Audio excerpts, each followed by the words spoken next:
और हमारे बहुत ही सम्मानित साथी आदरणीय शर्मा जी और चमन सिंह जी, संजय किशोर जी ने अपनी अपनी बातें कही।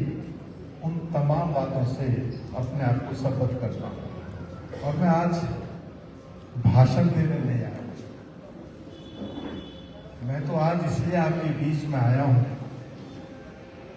उत्तराखंड के कांग्रेस के हम तमाम लोगों को राष्ट्रीय नेतृत्व ने दिल्ली बुलाया और हम सब से अलग बैठ कर के वार्ता करने का काम किया है।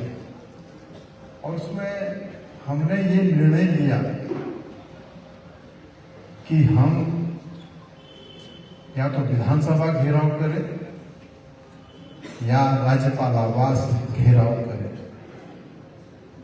तो बात ये सामने आई कि फरवरी के महीने में विधानसभा का सत्र नहीं होता है, इसलिए हम सब ने निर्णय लिया कि हम 16 फरवरी को राज्यपाल आवास कूच करने का काम करेंगे।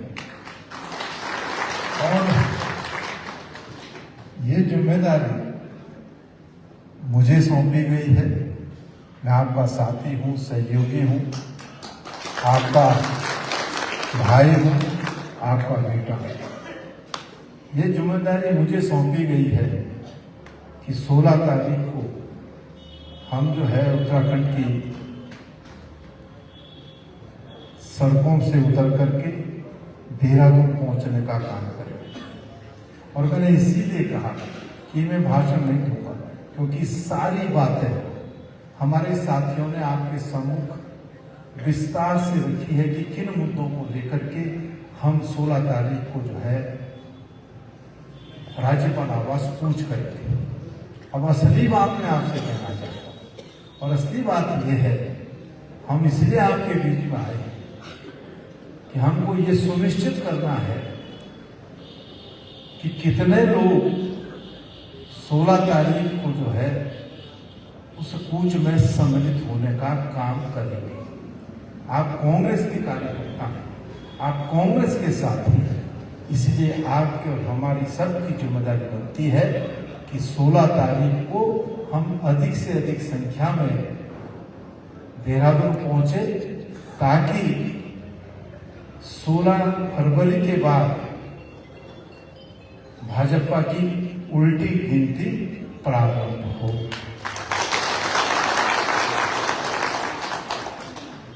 आप हम कह रहे थे कि हमको चकरोदा भी जीतना है, हमको विकास नगर भी जीतना है, हमको सहसपुर भी जीतना है। अगर तीनों ही विधानसभा को आप जिताना चाहते हैं,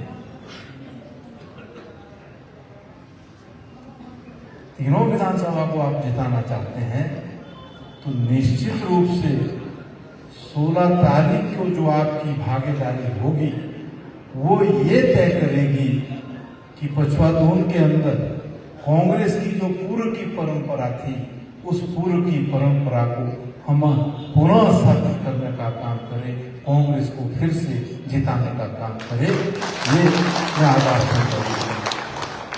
मैं संजय किशोर जी, मैंने कहा मैं भाषण देने नहीं आया, मैं आपसे भी कहना चाहता हूँ कि आप कम से कम ये सुनिश्चित कराने का काम करें। आप नौकुलदा जी के साथ यहाँ मिलकर कर सकते हैं, आर शर्मा जी के साथ आप मिलकर कर सकते हैं, मेरे साथ मिलकर के आप तय कर सकते हैं कि किस विधानसभा से कितने लोगों की भागीदारी होने जा रही है। कल हमने जो बैठक ली, जिसका भी हर सिंह राव जी ने जिक्र किया, तो जो हमारे आशुमानिक संगठन है उनसे हमने पहले मीटिंग की। उसके बाद हमने गढ़वाल मंडल के जो जिला अध्यक्ष हैं उनसे बात की। जब आशुमानिक संगठनों की बात आई तो उन्होंने जो संख्या बताई, तो हमने तो सोच रहा था फिर तो मैंने का कुछ करने की आवश्यकता है नहीं, इतनी संख्या बता दी।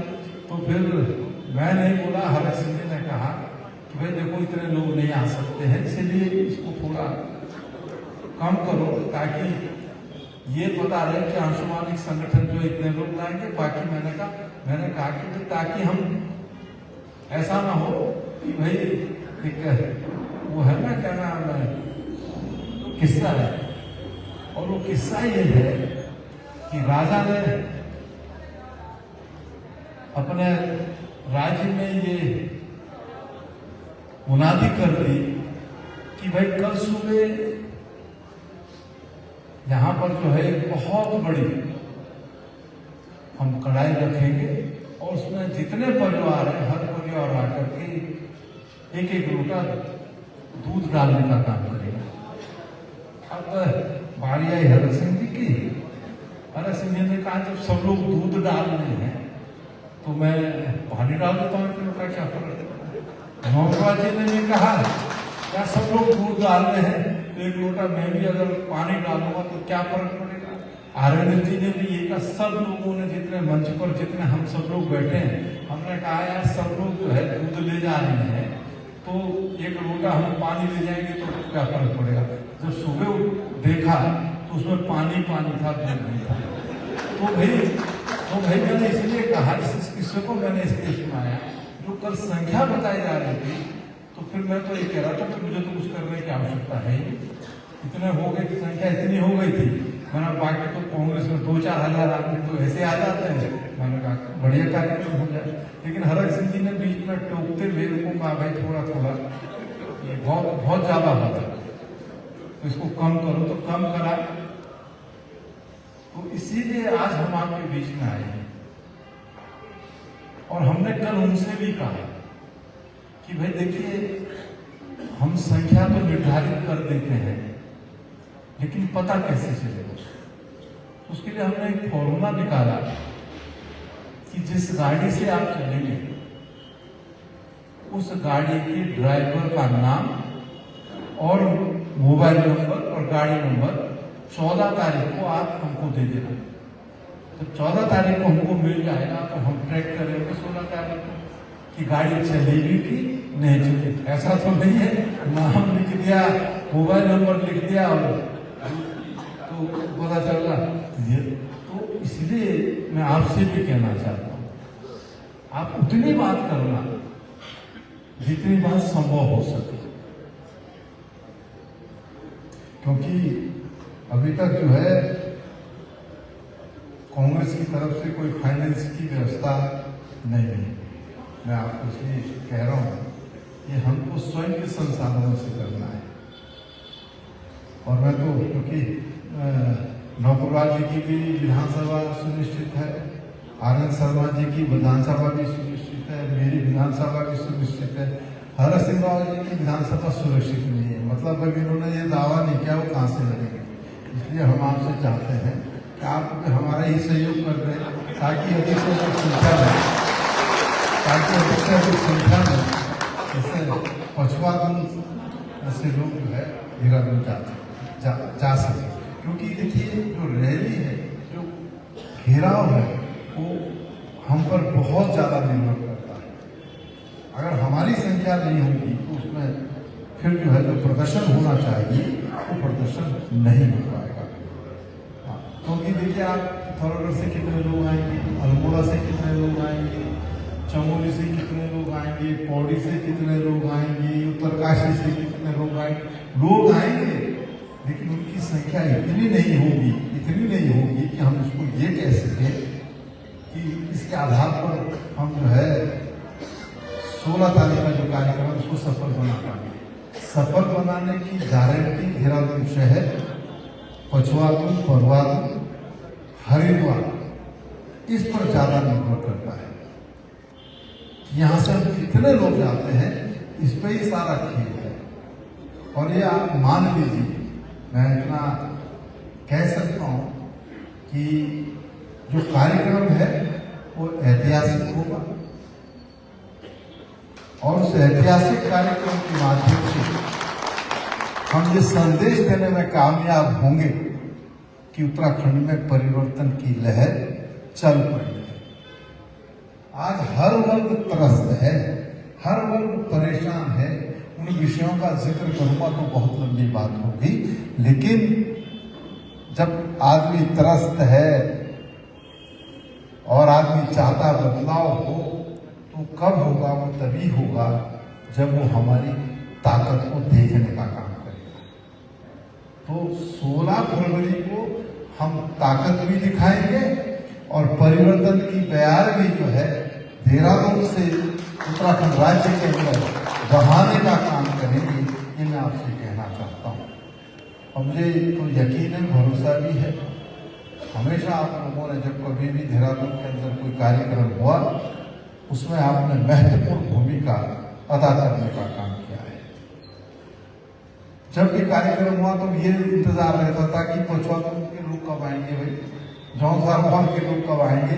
तो ये इंतजार रहता था। जब आप आते थे तो ढोल की थाप पर रणसिंह का आगाज हमको ये स्फूर्ति देता था कि अब हम जो है कहीं पर भी कुछ कर सकते हैं। इसलिए मैं भरत सिंह जी आप निश्चित रहिए। बस मैंने ये कहा ना कि आपकी विधानसभा भी सुनिश्चित नहीं है, तो फिर जहाँ और जगह करेंगे थोड़ा हमको भी मदद हो जाएगी तो हम अधिक संख्या में पहुंचेंगे, ये हम कह सकते हैं। और क्योंकि जिम्मेदारी मुझे भी है तब तो भाई कम से कम मेरी जिंदा भी ध्यान रखना। ऐसा ना हो कि हाँ, ऐसा ना हो कि भाई कार्यक्रम ठीक नहीं हुआ तो राहुल गांधी जी कहेंगे कि भाई अच्छा अच्छी जिम्मेदारी नहीं तुमको, अच्छा तुमको ये बनाया तुम कर ही नहीं पाए।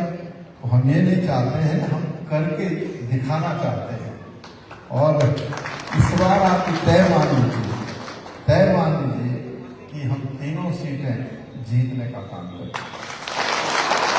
मैं अभी जब विकास नगर था तो मैं नौप्रभा जी से बात कर रहा था। मैंने कहा नौप्रभा जी यहाँ विकास नगर में हमको जो है ये जो भ्रष्टाचार की जड़ें जम चुकी है, ये जो सत्ता में बैठे हुए लोग हैं इन्होंने हर जगह से पैसे की बुआई करने का काम किया है।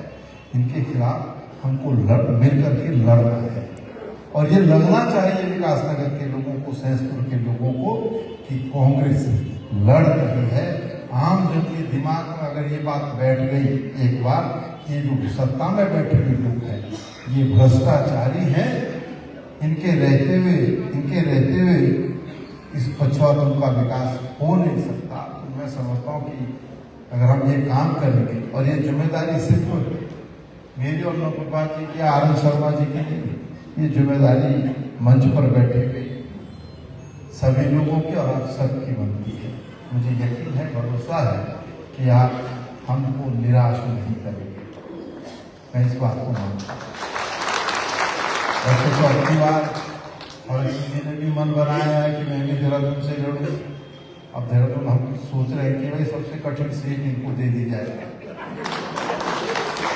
ताकि हम ये निश्चित हो जाए कि भाई चलो अच्छा चुनाव होगा और हम जीतेंगे। तो ये तमाम बातें मैंने इसलिए आपसे कही कि ये जो बैठक आज आपने और हमने आपकी ये 16 तारीख की जो राज्यपाल आवास घेराव है उसके लिए है। और जब इतनी बड़ी संख्या में आप यहाँ पर उपस्थित हैं तो मैं तो कहता हूँ अगर एक आदमी 10 आदमियों को मिलाएगा तो काम हो जाएगा। हमने वही में नहीं मैंने कहा ना कि इसी में काम हो जाएगा हमारा। तो आप सबका अभिवादन करते हुए, आप सबको धन्यवाद देते हुए अपनी बात विराम करता हूँ। और संजय किशोर जी आपसे फिर कह रहा हूँ वो सूची हमने उपलब्ध करा जहाँ से गाड़ी में 14 तारीख को जरूर पूछूंगा कि कितनी गाड़ियाँ हुई हैं, उन गाड़ियों के नंबर क्या है, फोन नंबर क्या है, ताकि हम उससे बात करके उसकी लोकेशन भी जान सके और ये भी जान सके कि कितने लोग आपके साथ हैं और कहाँ पर आ रहे हैं। तो मैं इसको कहना चाहता हूँ फिर से मंच पर आसीन सभी लोगों का अभिवादन, आप सबका भी अभिवादन करते हुए अपनी बात विराम करता हूँ। जय हिंद, जय भारत।